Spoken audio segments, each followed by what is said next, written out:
¿Qué tal, chicos? Bienvenidos a la parte número 2 de circuitos mixtos. En el video anterior hemos encontrado ya la corriente total, calculamos también la potencia total, 9.12 watts. Encontramos el valor del voltaje en este nodo. Voltaje en el nodo A es 10.48 volts. Muy bien, pero yo solicitaba también la corriente en las ramas de R2, 3 y 4, y esas corrientes las hemos llamado I2, 3 y 4 respectivamente. Eso es lo que vamos a concluir en este video, cómo calcular estas corrientes de estas ramas.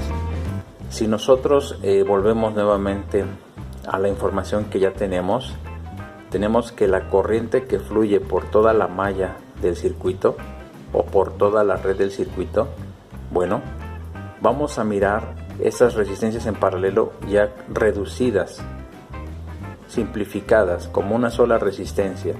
Igual estas dos resistencias las vamos a mirar como si estuvieran ya reducidas. Entonces hemos dicho que cuando todas las resistencias están en serie, la corriente fluye en la misma magnitud, ¿verdad? 0.76 amperes. Pero sabemos ahora que ya no las vamos a mirar estas reducidas, ahora sí están como en un principio están en paralelo. Vamos a mirar que para cada ramificación que tiene, esta corriente se debe repartir, ¿ok? Para la resistencia más chiquita, en este caso que sería 4, 5 y 3, para esta resistencia R4, que es la más pequeñita, 3 ohms, aquí va a haber más corriente. Luego en R2 va a haber un poco menos corriente, y en R5, por ser la de mayor magnitud, va a haber menos corriente. Pero estas sumas de corrientes deben ser igual a la corriente total que está fluyendo, ¿verdad? Bueno, eso es lo que vamos a calcular y les voy a mostrar cómo se hace, porque podemos cometer un error. El primer error que podemos tomar para calcular las corrientes en estas ramificaciones es tomar el voltaje del nodo A como referencia de cálculo. Es cierto que yo les pedí el voltaje en este punto y encontramos que fue de 10.48 volts. Este valor es obviamente la atenuación debido a que R1 está antes de la fuente y el nodo A, ¿verdad? Está antes de este nodo A hacia la fuente. Y hemos entendido que consume cierto voltaje, así es que aquí ya no tenemos los 12 volts, tenemos 10.48. Pero si nosotros tomamos este valor para el cálculo de estas corrientes, cometemos un error. Sin embargo, sí quiero aclarar lo siguiente. Esto es válido en la siguiente medición. Si nosotros tomamos un multímetro, y como ese es un circuito de CD, sabemos que nuestra fuente, bueno, es de 12 volts, entonces no podemos tomarlo en 2 volts, tenemos que tomarlo en 20 volts, que es la medición máxima que podemos hacer. Y bueno, nuestra fuente es de 12 volts, así es que el rango es válido hasta 20. Y para nuestro ejercicio esto sería una medición correcta, ¿no? Entonces nosotros ya colocamos el multímetro en la capacidad de voltaje de corriente directa correcta. Tomaríamos entonces nuestra terminal en el nodo negativo de nuestra fuente, y entonces tomaríamos la otra punta, la positiva, y medimos en el nodo A. Nosotros tendríamos 10.48 volts ahí en el multímetro, ¿verdad? En una parte física, en un circuito ya real, tendríamos ese voltaje. Bueno, hasta ahí eso es correcto. Lo incorrecto es tomar esa medida, ese valor, para el cálculo de corriente. Ejemplo, tenemos que nuestra fórmula para el cálculo de corrientes, bueno, según lo hemos ya aprendido y también sabemos calcularlo con el truco del triángulo, es voltaje sobre resistencia. Vamos a suponer que queremos calcular I2. I2 sería esta ramita en el circuito con respecto a la resistencia 2 y es la que nos están solicitando. Y vamos a suponer que el voltaje es el del nodo A. Voltaje en el nodo A 10.48 volts. ¿Por qué suponemos eso? Bueno, porque también ustedes han aprendido algo. Sabemos que en un circuito paralelo el voltaje es el mismo en todas las ramitas, ¿verdad? Lo que sucede en un circuito serie, que la corriente es la misma en todo el circuito, en uno paralelo el voltaje es el mismo en todos los puntos de ella, ¿verdad? Entonces, como calculamos el voltaje en el nodo A, ustedes pueden tomar el error de inferir que ese es el voltaje que está llegando a estas ramitas, y eso es real. Lo hemos dicho que en el multímetro eso sería algo real, estaríamos midiendo 10.48 volts. El problema es tomar ese valor para el cálculo de estas corrientes. ¿Por qué? Bueno, como lo vamos a hacer para la resistencia 2, tomamos el valor de la resistencia 2, que es 4 ohms, y entonces 10.48 entre 4 nos da 2.62 volts. Esto es un error garrafal, puesto que este valor es mayor, ¿verdad? Es mayor que la corriente total que está fluyendo en nuestro circuito. Y eso es algo, pues obviamente incorrecto. Según Kirchhoff, pues no podemos tener más, ¿verdad? No podemos tener más corriente si se supone que esta se reparte en la misma magnitud en el circuito, y aquí solamente, pues bueno, se ramifica, ¿verdad? Para esta sección del circuito en paralelo. Entonces, ¿cómo se calcula? ¿Cómo vamos a calcular entonces nuestras corrientes I2, I3 e I4? Aquí se pone el asunto muy bueno. Ok, he simplificado el circuito de la siguiente manera. Seguimos teniendo nuestra fuente de 12 volts. De hecho, es el mismo circuito, pero he realizado lo siguiente. R1, no hemos cambiado su valor, sigue siendo de 2 ohms. Nuestra reducción del circuito en paralelo de 3 resistencias, yo la he llamado aquí RP1, es el mismo valor, 60 sobre 47 ohms. Lo que sí posiblemente les sea raro a ustedes es que he puesto aquí una R equivalente de 25 medios. ¿Qué significa y qué es esta R equivalente? ¿Y por qué razón la he colocado de esta forma? Bueno, número 1, la he colocado de esta forma para que nosotros sigamos mirando un circuito que está en serie, donde la corriente es la misma en toda la malla, ¿verdad? En toda la red. Pero nosotros queremos calcular esta corrientita que está aquí, la que está aquí y la que está aquí, porque sabemos que se ha dividido y se ha repartido la magnitud de nuestra corriente total. Ahora, RE, ¿cómo calculé esta magnitud? Es la suma en serie de nuestra resistencia R5 más la suma en serie de nuestras resistencias en paralelo, que era la 6 y la 7, luego más la resistencia número 8 más la número 9. Colocamos sus valores respectivos. R5 vale 6 ohms. Calculamos nuestra resistencia en paralelo 6 y 7, fue medio ohm. R8 2 ohms y R9 4 ohms. Si nosotros sumamos los números enteros, 6 más 2, 8, más 4, 12, y bajamos la fracción, ¿verdad?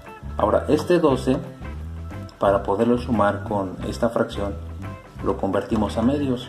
Rápido, 12 por 2, 24, ¿verdad? Entonces son 24 medios, algo muy rápido.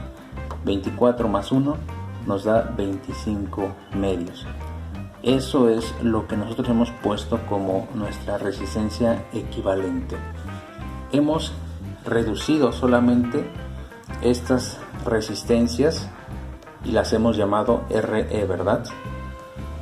Muy bien, como ya tenemos entonces esta simplificación, lo que vamos a calcular ahora, chicos, es el voltaje que disipa R1. Ya también lo tenemos. ¿Recuerdan ustedes cuánto es? Eso ya lo habían calculado ustedes. Lo que no hemos calculado es este voltaje que está en RE con esta nueva magnitud, y eso es lo que vamos a hacer en este momento. Muy bien, si queremos calcular el voltaje E, el voltaje E va a ser el voltaje que disipa o se consume en nuestra resistencia E, la que les mostré en el circuito anterior, que es la reducción de R5, R6, 7 que están en paralelo, R8 y R9. Es una simplificación de ellas, ¿verdad? Bueno, la regla dice que el voltaje es igual a resistencia por la corriente, la resistencia E por nuestra corriente total, y hemos calculado RE como 25 medios. Por el valor de nuestra corriente, esto nos va a dar 9.5 volts, ¿verdad? Así es que vamos a entender lo siguiente. Aquí en R1 se están disipando 1.5 o 1.52 volts. En RE, que es esta rama hacia acá, se están disipando 9.25 volts. Pero no sabemos cuánto se está disipando aquí, pero lo podemos calcular. Vamos a decir lo siguiente. Tenemos el valor de nuestra fuente, que es 12 volts. Tenemos el valor que se está disipando en R1, que es V1. Desconocemos el valor en nuestra resistencia en paralelo 1, así como le hemos llamado, pero ahora ya sabemos nuestro voltaje E, que es el voltaje que disipan o se atenúa en esta rama, ¿verdad? Porque las hemos simplificado y las hemos llamado RE y sabemos su valor. Bueno, si nosotros queremos conocer esta, pues la vamos a pasar simplemente de la siguiente forma. Vamos a decir que el voltaje en la resistencia en paralelo 1 va a ser igual a la fuente menos V1 menos el voltaje en E, ¿verdad? Vamos a seguir calculando, ya que sabemos esos valores. Es 12 menos 1.52 menos 9.5 volts. ¿Esto a qué es igual, chicos? Bueno, tenemos entonces que el voltaje que están consumiendo nuestras resistencias en paralelo es de 0.98 volts. Con ese valor nosotros vamos a poder calcular la corriente que está en nuestras resistencias. Perfecto, hemos encontrado ya nuestro voltaje que consume RE, 9.5 volts. Ya sabíamos cuánto consumía R1, 1.52 volts, y ahora hemos calculado el voltaje que consume nuestra resistencia en paralelo, ¿verdad? Estas tres. Muy bien, ahora nos vamos a dar a la tarea de encontrar nuestras corrientes para cada resistencia, para cada rama, ¿verdad? Que tenemos aquí. Muy bien, manos a la obra. Muy bien, ahora podemos continuar el análisis para encontrar nuestras corrientes, y hemos dicho que nuestro voltaje que consume la resistencia en paralelo es de 0.98 volts. La corriente que queremos encontrar para la rama de R2 y también respectivamente de las otras la vamos a llamar I2, y entonces ahora sí el voltaje que debemos usar es este voltaje en la resistencia en paralelo 1 sobre nuestra resistencia respectiva R2, ¿verdad? Vamos a colocar los valores.